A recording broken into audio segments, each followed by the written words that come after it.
Now, for me, the first thing I like to do is wait until the end of the auction.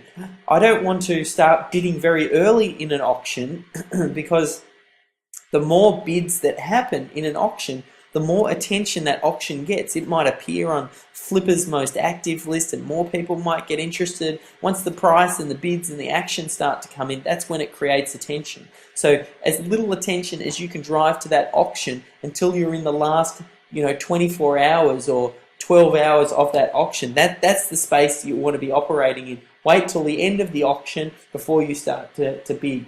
Then once you start bidding, what I like to do, I suppose there's two real strategies that you can go for, and it depends on where you're at. If it's a website under $500, I don't think you need to stress too much about bidding strategies. If it's under $500, usually what I'd actually end up doing is do a lowball offer. So you only need to come in a little bit higher than what someone else is bidding on that website for, because if you're operating under a $500 mark, you want to try and get it as cheaply as possible. So if it's under $500 mark, just come in a little bit above whatever the price is and then make your offer.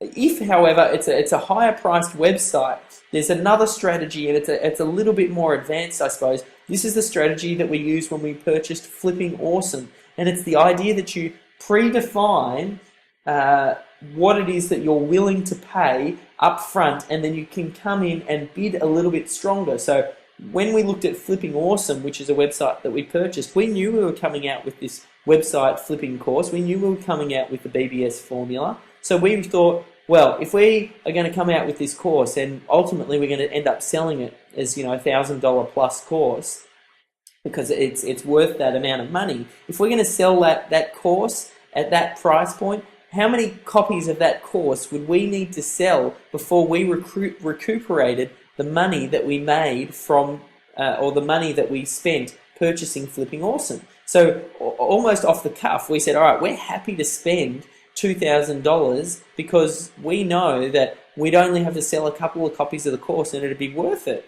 And the website was already attracting, 1,000 unique views a month. We'd only have to convert a very small number of those and it would pay for itself. So following the same process that I've taken through now, we identified this website as a potential opportunity that we knew that we could quickly and easily make some cash on very quickly. So we knew how much we were willing to spend up front. Then once the auction started, a few bids went in and there was only a little bit of action on there. And what did we do? I think it was at about $500. And then we wanted to come in really strong. The reason I wanted to show strength right off the bat is because I wanted to show these guys who were interested in this auction that if they wanted to play, they needed to get serious because a serious bidder was coming in on board. So I think to start off, we dropped a $1,500 bid and we actually ended up winning that auction with that one and only bid. I think we might have scared off some of the other guys. Does that mean potentially we may have slightly overbidded? Possibly, yeah, it's true. We might have been able to get it for a little bit less, but for us, we know that we're going to make that money back as soon as we really start to launch this course.